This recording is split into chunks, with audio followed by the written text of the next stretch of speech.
পড়ছি সুদীপ বসু। প্রথমে বিশেষ বিশেষ খবর। সংশোধিত ওয়াকফ আইনের প্রতিবাদে মুর্শিদাবাদে হিংসার ঘটনায় আদালতের নজরদারিতে সিট গঠন করে তদন্তের আবেদনের ওপর আজ সুপ্রিম কোর্টে শুনানি। মালদা শিবির থেকে বাড়ি ফিরে গেছেন মুর্শিদাবাদের সংঘর্ষে ক্ষতিগ্রস্তরা। মুখ্যমন্ত্রী মমতা ব্যানার্জি আজ শালবনীতে 800 মেগাওয়াট ক্ষমতা সম্পন্ন দুটি তাপবিদ্যুৎ কেন্দ্রের শিলান্যাস করবেন। যোগ্য অযোগ্য শিক্ষকদের তালিকা আজ প্রকাশ করতে পারে স্কুল সার্ভিস কমিশন। মেডিক্লেম নিয়ে সাধারণ মানুষের নানা অভিযোগের প্রেক্ষিতে বীমা সংস্থাগুলির সঙ্গে আজ বৈঠকে বসছে স্বাস্থ্য কমিশন। আইপিএল ক্রিকেটের ম্যাচে কলকাতার ইডেন গার্ডেন্সে কলকাতা নাইট রাইডার্স আজ গুজরাট টাইটান্সের মুখোমুখি হবে। ইস্টবেঙ্গল সুপার কাপ ফুটবল থেকে বিদায় নিয়েছে। আসছি বিস্তারিত সংবাদে। সংশোধিত ওয়াকফ আইনের প্রতিবাদে মুর্শিদাবাদে হিংসার ঘটনায় সুপ্রিম কোর্টে দায়ের হওয়া মামলা আজ শুনবে শীর্ষ আদালতের দুই বিচারপতি সূর্যকান্ত এবং বিচারপতি এন.কে. সিংহের বেঞ্চ। মুর্শিদাবাদে যে হিংসার ঘটনা ঘটেছে তাতে সিট গঠন করে আদালতের তত্ত্বাবধানে তদন্ত চেয়ে সুপ্রিম কোর্টে মামলা করেছিলেন আইনজীবী শশাঙ্ক শেখর ঝা।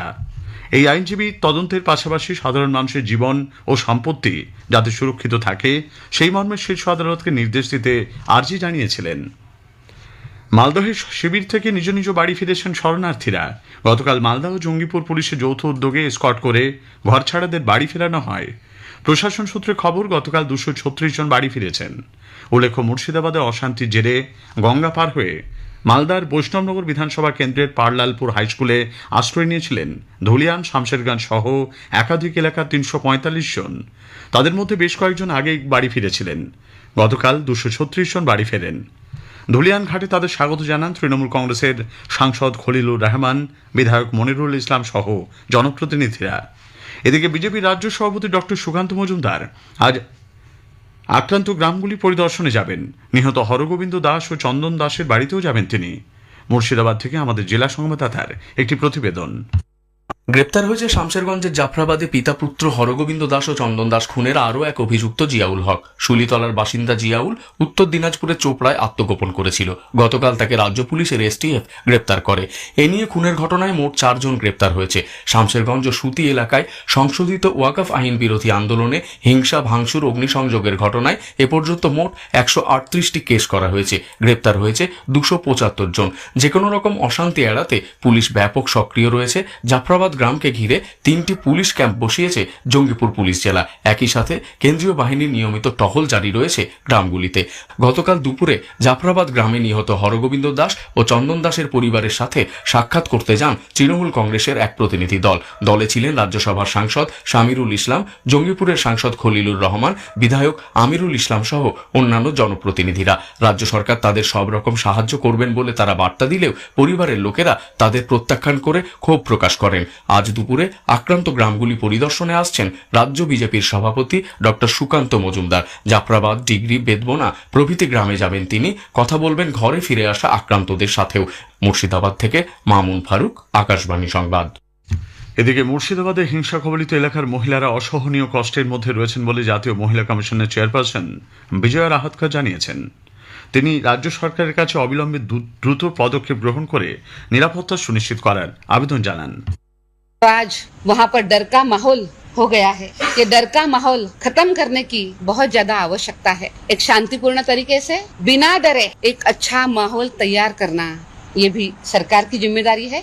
सरकार ये जरूर करे, उन सभी अपने बेटियों का पूरा ख्याल रखे। मुझे ये भी लगता है इन सब महिलाओं के साथ हमारे सभी प्रदेश के लोग उनके साथ खड़े रहे। সংশোধিত ওয়াকফ আইন বিরোধী আন্দোলনকে কেন্দ্র করে অশান্তির জেরে মুর্শিদাবাদের ধুলিয়ান ও শামশেরগঞ্জে যেসব বাড়ি ক্ষতিগ্রস্ত হয়েছে রাজ্য সরকার জেলা প্রশাসনের কাছে তার বিস্তারিত তালিকা চেয়ে পাঠিয়েছে। এদিকে মহিলা কমিশন বিভাজনের রাজনীতিতে যুক্ত হয়ে পড়েছে বলে রাজ্যের মন্ত্রী চন্দ্রিমা ভট্টাচার্য অভিযোগ করেছেন। গতকাল দলীয় সভায় যোগ দিয়ে চন্দ্রিমা বলেন, হিংসা কবলিত মণিপুর নিয়ে মহিলা কমিশন কোনো কথা বলেনি। বেশ কিছু কর্মসূচি নিয়ে মুখ্যমন্ত্রী মমতা ব্যানার্জি দুদিনের সফরে আজ পশ্চিম মেদিনীপুর জেলায় যাচ্ছেন। কলকাতা থেকে রওনা হয়ে তিনি প্রথমে শালবনীতে পৌঁছে দুপুর 1:30টায় সেখানে জিন্দাল শিল্পগোষ্ঠীর প্রস্তাবিত 800 মেগাওয়াট ক্ষমতার দুটি তাপবিদ্যুৎ কেন্দ্রের শিলান্যাস করবেন। উল্লেখ্য, এই প্রকল্পে জিন্দাল গোষ্ঠী 16,000 কোটি টাকা বিনিয়োগ করবে বলে জানিয়েছিল। এই অনুষ্ঠানের পর মুখ্যমন্ত্রী সার্কিট হাউসে রাত্রিবাস করবেন। মঙ্গলবার মুখ্যমন্ত্রী মেদিনীপুর কলেজ মাঠে এক সরকারি অনুষ্ঠানের মঞ্চ থেকে বিভিন্ন প্রকল্পের উদ্বোধন ও শিলান্যাস করবেন। রাজ্যে নিয়োগের নামে ব্যাপক দুর্নীতি হয়েছে বলে সিপিআইএমের রাজ্য সম্পাদক মোহাম্মদ সেলিম অভিযোগ করেছেন। গতকাল কয়েকটি বাম সংগঠনের ডাকা ব্রিগেড সমাবেশে ভাষণে সেলিম বলেন, প্রায় 26,000 জনের চাকরি বাতিল, দুর্নীতি চোখে আঙুল দিয়ে দেখিয়ে দিয়েছে। কর্মসংস্থান নিয়েও রাজ্য সরকারের সমালোচনা করেন তিনি। কোন কেন্দ্র সরকারের দপ্তরে, কোন রাজ্য সরকারের দপ্তরে নিয়োগ হচ্ছে না, নতুন কলকারখানা হচ্ছে না। আর যদি বা পুলিশে আর শিক্ষকে নিয়োগ হয়, সেখানে দুর্নীতির পাহাড়। সুপ্রিম কোর্ট পর্যন্ত আমাদের রাজ্যের মুখ্যমন্ত্রীর নাকে ঝামা ঘষে দিয়েছে। গত 2 বছর ধরে, 3 বছর ধরে তিনি যে ন্যাকামি করছিলেন, আজকে মানুষ বুঝতে পারছে। 26,000 জনের চাকরি গিয়েছে। মেডিকেল কলেজে আরজি করে ওই পিজিটির কিভাবে নৃশংসভাবে খুন হলো, ধর্ষণ হলো, লাখ লাখ মানুষ, মহিলারা, তরুণ প্রজন্মের ছেলে মেয়েরা নামলো রাজ্য জুড়ে। ইনসাফ চাই, বিচার চাই। আর কেন্দ্র রাজ্য সরকার উভয় মিলে ঠিক করলো, কলকাতা পুলিশ আর সিবিআই এক লাইনে দাঁড়িয়ে গেল, বলল আইনে বিচার হবে না, লাইনে চলবে। বিজেপি বাম সংগঠনগুলির ডাকা ব্রিগেড সমাবেশের সমালোচনা করেছে। দলের রাজ্য সভাপতি ডক্টর সুকান্ত মজুমদার জানিয়েছেন, এর আগেও ব্রিগেড সমাবেশে বহু মানুষের সমাগম হয়েছে। তা সত্ত্বেও বামফ্রন্ট রাজ্যে একটিও আসন পায়নি। অন্যদিকে দলের রাজ্য মুখপাত্র শ্রমিক ভট্টাচার্য কলকাতায় এক সাংবাদিক বৈঠকে অভিযোগ করেন, বামফ্রন্ট ঘোলা জলে মাছ ধরতে চাইছে। সমাবেশে যারা যোগ দিয়েছিলেন তার মধ্যে 70% মানুষ আগামী বিধানসভা নির্বাচনে ওই ব্রিগেডে যারা বিজেপিকে ভোট দেবে। সিপিএম গৃহীত, পরীক্ষিত এবং পরিত্যক্ত। পশ্চিমবঙ্গের মানুষ 2021 সালের পরেও 2024 সালে বাইনারি সেট করে দিয়েছে। কিছু জায়গায় বিচ্যুতি হয়েছে, কিছু জায়গায় বামেদের জন্য তৃণমূল কংগ্রেস জিতেছে। মানুষ এই ভুল আর করবে না। স্থানীয় সংবাদ শুনছেন আকাশবাণী কলকাতা কেন্দ্র থেকে। আমাদের সংবাদ শোনা যাচ্ছে ইউটিউব চ্যানেল আকাশবাণী সংবাদ বাংলা ও ফেসবুক ও ইনস্টাগ্রাম আকাশবাণী সংবাদ কলকাতা এবং এক্স হ্যান্ডেল এআইআর নিউজ কলকাতাতে। যোগ্য অযোগ্য শিক্ষকদের তালিকা আজ প্রকাশ করতে পারে স্কুল সার্ভিস কমিশন।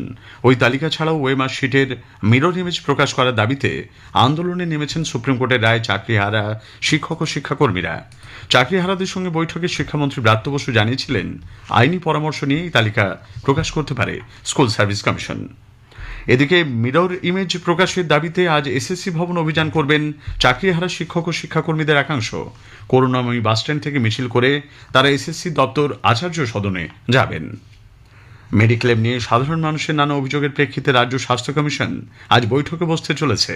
কলকাতার আলিপুরে ধনধান্য অডিটোরিয়ামে এই বৈঠকে উপস্থিত থাকার জন্য 4টি সরকারি বীমা সংস্থা এবং বিভিন্ন অসরকারি বীমা সংস্থার প্রতিনিধিদের নির্দেশ দেওয়া হয়েছে।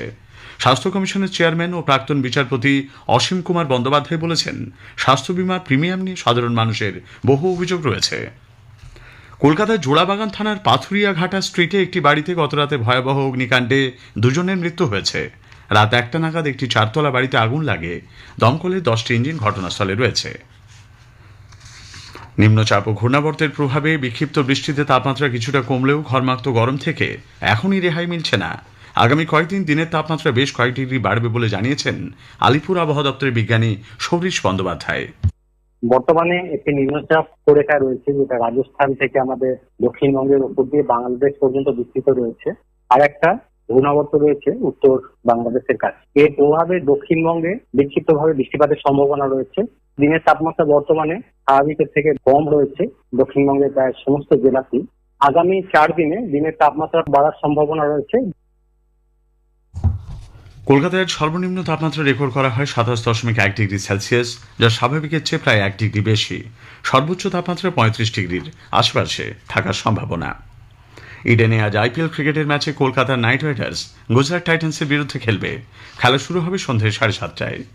ইডেন গার্ডেন্সে আজ আইপিএল খেলা থাকায় দর্শকদের সুবিধায় মেট্রো রেল বিশেষ ট্রেন চালাবে।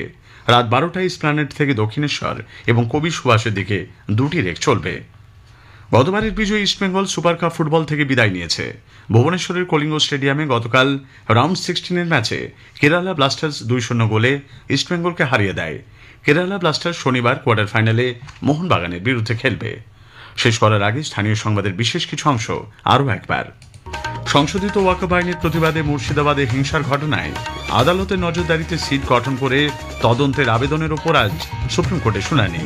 মালদার শিবির থেকে বাড়ি ফিরে গেছেন মুর্শিদাবাদের সংঘর্ষে ক্ষতিগ্রস্তরা।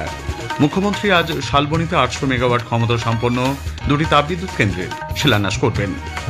স্থানীয় সংবাদ শেষ হলো।